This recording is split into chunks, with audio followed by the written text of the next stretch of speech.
Bienvenue sur le podcast des Montessori 7, Montessori à la maison. Je suis Anne-Laure Schneider, formatrice Montessori et maman de 5 enfants instruits en famille. Ma mission, c'est d'aider les parents, les assistantes maternelles, bref, tous ceux que dans notre communauté nous appelons des souricettes, à mettre en pratique la philosophie Montessori chez eux, avec leurs enfants ou les enfants qu'ils gardent. Dans ce podcast, nous parlerons donc de pédagogie Montessori, mais aussi de discipline positive, d'instruction en famille, ce que l'on appelle aussi l'école à la maison, de co-schooling et de bien d'autres choses encore. Je vous ai déjà parlé dans les épisodes 121 et 122 des différentes méthodes et de mes recommandations, de mes conseils pour enseigner à vos enfants une ou plusieurs langues étrangères. À vos enfants ou d'ailleurs, si vous êtes enseignant, à une classe. Mais aujourd'hui, je voulais revenir un petit peu plus en détail sur une activité que je trouve vraiment d'une richesse incroyable, à savoir les boîtes à mots. Alors, les boîtes à mots, ça n'est pas un outil que j'ai inventé, évidemment. C'est quelque chose qui existe depuis bien longtemps dans de nombreuses classes. Déjà pour travailler sur la langue française, lorsque les enfants commencent l'apprentissage de la lecture, de l'écriture, enrichissent leur vocabulaire, certains enseignants mettent en place une boîte à mots avec tous les mots que les enfants sont amenés à rencontrer dans les histoires racontées en classe, dans le travail sur différents textes, dans les activités qui sont faites en classe. Et les enseignants utilisent ce matériel pour travailler donc la richesse du vocabulaire en français et travailler évidemment aussi l'orthographe lorsque les enfants sont déjà au stade de la lecture et de l'écriture. Ça a aussi pu être utilisé dans des apprentissages de langues étrangères, avec cette fois-ci des mots évidemment dans la langue étrangère en question. Et donc dans ces boîtes à mots, vous allez retrouver des images, mais aussi les étiquettes avec le texte correspondant. Si c'est pour travailler la langue française, le texte en français. Si c'est pour travailler une autre langue, eh bien, dans ce cas-là, le mot traduit dans cette langue. Et c'est un concept que j'ai un petit peu enrichi pour faire un travail encore plus abouti sur non pas une, non pas deux langues, mais toute une série de langues. C'est-à-dire que j'ai créé avec l'aide de mon assistante des étiquettes où vous avez à chaque fois une image avec un cadre de couleurs spécifique suivant le domaine auquel appartient l'image. Par exemple, tous les légumes, toute la catégorie des légumes a le même cadre, la même couleur de cadre. Et puis des étiquettes dans différentes langues. Parmi ces langues, vous avez donc évidemment le français, l'anglais, l'allemand, l'espagnol, l'italien, l'allemand, et vous avez aussi le latin et l'espéranto. Et j'espère n'avoir oublié aucune langue. Cela permet de faire des comparaisons entre les langues, de faire des liens aussi entre les langues romanes, par exemple, comme le français, le latin, l'espagnol et l'italien, et puis les langues germaniques, comme l'anglais et l'allemand. Et donc, cet outil, ce matériel des boîtes à mots, vous allez pouvoir l'utiliser aussi bien pour travailler le français, pour travailler une langue en particulier comme l'anglais, pour faire des rapprochements entre différentes langues, pour faire du latin, pour faire de l'étymologie, bref, pour faire tout un tas de choses. Et justement, j'avais envie de vous expliquer un petit peu plus en détail tout ce que vous pouvez faire avec ces boîtes à mots. Parce que l'intérêt, c'est que vous allez pouvoir les utiliser dès la maternelle, même avec des enfants encore plus jeunes que ça, qui n'en sont qu'au langage oral et en français. Et vous allez pouvoir poursuivre ce travail jusqu'au collège ou au lycée avec de grands élèves. Donc je trouve que ça vaut le coup et que ça peut être particulièrement riche avec des enfants ou des adolescents et des jeunes. Donc, comme vous l'avez vu, à chaque image, vous avez, je crois, donc 8 étiquettes qui sont associées dans les différentes langues. À partir de là, vous allez pouvoir proposer beaucoup d'utilisations différentes. Les 3 premières que je vais vous proposer vont se faire à l'oral, donc vous pouvez les faire avec des enfants très jeunes, qui ne connaissent par exemple que le français ou qui baignent peut-être dans un environnement bilingue dès le départ. Premièrement, et de façon très classique en pédagogie Montessori, vous pouvez les utiliser à l'oral pour faire des leçons en 3 temps. À ce moment-là, vous n'utiliserez que les étiquettes d'images, évidemment, en tant qu'on est à l'oral, puisque votre enfant ne sera pas encore en capacité de lire les étiquettes de texte. Donc, vous pouvez faire des leçons en 3 temps, en français ou dans une autre langue. J'ai d'ailleurs fait un podcast, il me semble, sur la leçon en 3 temps. Sinon, ça figure dans les extraits de mes formations que vous pouvez retrouver sur le terrier des Montessori 7. Autre possibilité moins classiquement Montessori, c'est que vous pouvez mélanger les images dans une boîte, c'est pour ça qu'on appelle ça une boîte à mots, faire tirer un mot au hasard à l'enfant et lui demander de l'employer dans une phrase. Par exemple, peut-être qu'il va tirer voiture et dire je vais à l'école en voiture. Troisième possibilité, l'enfant peut tirer un mot au hasard et le faire deviner à un autre enfant ou à l'adulte. Là aussi, ça peut être en français, ça peut être dans une autre langue, si l'enfant baigne déjà dans ce milieu bilingue. Ou alors, si votre enfant est déjà un petit peu plus grand, qu'il connaît par exemple l'écrit, et qu'il apprend une deuxième langue, et bien, il peut faire deviner le mot ou l'utiliser dans une phrase dans une autre langue. Donc, par exemple, s'il tire car, voiture, mais en anglais, donc il peut tirer l'image et puis se dire « Ah oui, c'est car » et dire « I go to school in my car ». Ce ne sera pas très juste en anglais, on ne dirait pas ça comme ça, mais ça peut être typique de ce qu'un enfant dirait en traduisant mot à mot ce qu'il connaît en français. Ou sinon, il pourrait dire « The car is red ». La voiture est rouge. Donc voilà un petit peu ces trois tâches que vous pouvez faire à l'oral, les leçons en 3 temps, tirer une image au hasard et employer le mot dans une phrase, ou faire deviner le mot à un autre enfant ou un autre adulte. Pour faire deviner le mot dans une langue étrangère, il va falloir peut-être mimer, peut-être utiliser d'autres mots qui vont autour. Par exemple, it has 4 wheels. It can be red, blue, white, black. Most families have one. Etc., etc. You can drive to school in it. Vous voyez, des choses comme ça pour... Alors, j'espère que vous comprenez mon anglais. Des choses comme ça pour faire deviner le mot car aux autres personnes qui sont là, enfants ou adultes, peu importe. Ensuite, vous avez tout un travail qui peut être fait sur la prononciation des mots, parce que c'est un petit peu la particularité aussi du travail que j'ai fait avec ces boîtes à mots, c'est que tout est transcrit de façon phonétique. Enfin, pas tout, mais en anglais, en tout cas, qui est une langue qui n'est pas du tout phonétique. C'est transcrit en alphabet phonétique international. Ce qui va donner à l'enfant, après un travail sur l'alphabet phonétique international, qui est aussi un travail que je propose dans les ressources autour des boîtes à mots, qui sont disponibles dans notre accompagnement des Montessori 7. Grâce à ce travail sur l'alphabet phonétique international, l'enfant peut lire la prononciation de chaque mot, ce qui est assez extraordinaire. Si vous ne le connaissez pas, cet alphabet phonétique international, il s'agit d'une série de symboles, et chaque symbole correspond à un son spécifique. Donc il y a évidemment beaucoup plus de symboles que dans l'alphabet français, parce qu'on a beaucoup plus de sons que ça. Et en particulier, en anglais, vous avez encore d'autres sons qui n'existent pas toujours en français, comme le the. La façon de prononcer le R à l'anglaise aussi, le R, est très différente de ce qu'on connaît en français. Et donc, à partir du moment où vous connaissez les symboles de l'alphabet phonétique international, vous pouvez les lire, et donc vous pouvez savoir comment se prononce un mot en anglais. Ce qui n'est absolument pas évident, parce qu'un mot deux mots qui se ressemblent énormément, par exemple T-R-O-U-G-H et T-H-R-O-U-G-H, se prononcent de façon complètement différente. Trough et through. Donc le O-U-G-H peut avoir 2 sons complètement différents. F comme dans trough et ou comme dans through.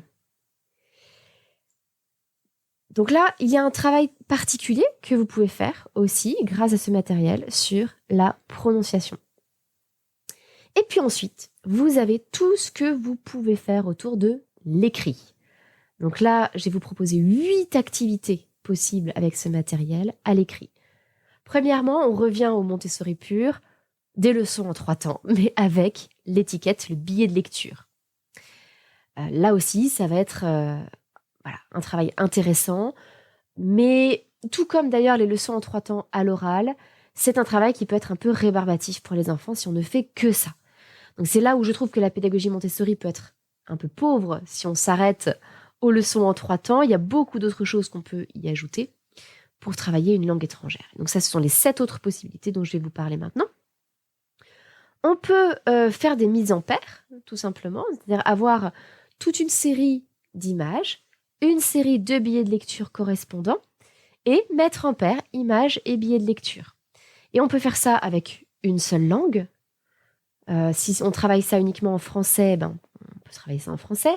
Si notre enfant commence à apprendre une langue étrangère comme l'anglais, on peut le faire avec l'anglais. Et on peut aussi le faire avec plusieurs langues à la fois, voire toutes les langues proposées dans le fichier des boîtes à mots. Donc vous pouvez avoir une image et puis essayer de retrouver tous les billets de lecture qui correspondent à côté. Et ça va permettre une deuxième activité qui est de réfléchir sur les liens entre les langues, en particulier les mots qui se ressemblent ou non. Par exemple, si vous prenez tomate en français, tomato en anglais, ça se ressemble beaucoup. En revanche, dans d'autres langues, ça n'aura absolument rien à voir. Par exemple, pomodoro en italien, qui veut dire en fait pomme d'or. Donc ça va être intéressant d'étudier ces rapports entre les langues, les similarités et les similitudes et les différences. Troisième activité non Montessori à l'écrit, ça va être de faire de la mémorisation par répétition espacée. Je m'explique. Vous pouvez adopter 3 boîtes à mots. Une première avec des nouveaux mots qu'on ne connaît pas encore très bien. Une deuxième boîte avec des mots qu'on a déjà travaillés et qu'on commence à connaître. Et puis une dernière boîte avec les mots qu'on maîtrise vraiment bien mais qu'on ne veut pas oublier. Et puis, vous pouvez vous faire un petit planning où vous allez travailler tous les jours sur les mots qu'on ne connaît pas encore bien, qu'on découvre en fait. 2 fois par semaine, les mots qu'on a déjà travaillés et qu'on commence à connaître. Et puis simplement, une fois tous les 15 jours ou une fois par mois, travailler avec la boîte des mots qu'on maîtrise bien mais qu'on ne veut pas oublier. Ça joue sur ce phénomène de la mémoire, qui est la répétition espacée, qui est que on finit toujours par oublier ce qu'on apprend. Et il faut réactiver l'apprentissage. Et donc, il faut espacer petit à petit le travail sur ce qu'on cherche à mémoriser pour le retenir à plus long terme. C'est-à-dire que si on revoit quelque chose tous les jours, on va le savoir à l'échelle de quelques jours. Si on le réactive toutes les semaines, on va le retenir à l'échelle de quelques semaines. Si on le réactive tous les mois, on va le retenir à l'échelle de quelques mois, etc., etc. Donc ce phénomène de mémorisation par répétition espacée, nous allons l'utiliser pour revoir très souvent, très régulièrement ce qu'on est encore en train d'apprendre et revoir de façon beaucoup plus ponctuelle les choses que l'on maîtrise déjà bien, simplement pour ne pas complètement les oublier. On réactive simplement les apprentissages. Donc, très simplement, il s'agit de faire des boîtes avec les mots qu'on maîtrise plus ou moins bien et les travailler plus ou moins fréquemment suivant le besoin.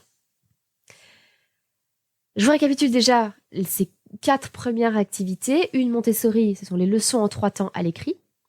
Les 3 autres, c'est de faire de la mise en paire entre images et billets de lecture, avec une langue ou plusieurs langues, voire toutes les langues proposées dans les fichiers de nos boîtes à mots.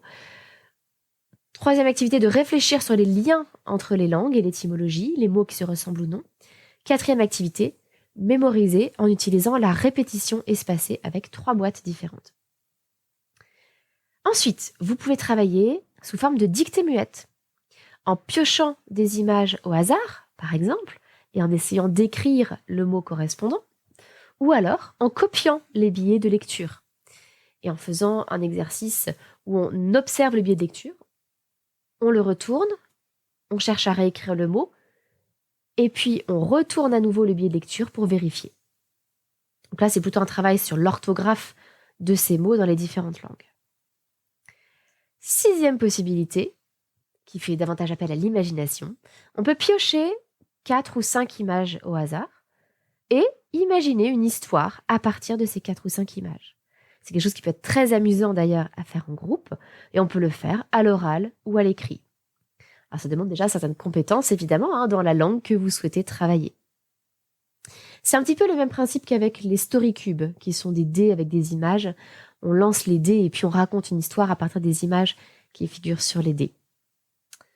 7e possibilité, travailler sur les champs lexicaux. À partir du moment où je tombe sur aubergine, qu'est-ce que je peux trouver comme mots qui vont être en rapport avec aubergine? Et idéalement, les trouver dans la langue que je suis en train de travailler. Donc peut-être que, alors je vais le faire en français pour que vous puissiez mieux comprendre. Si je tire aubergine, peut-être que je vais parler de tomates, de courgettes, donc d'autres légumes.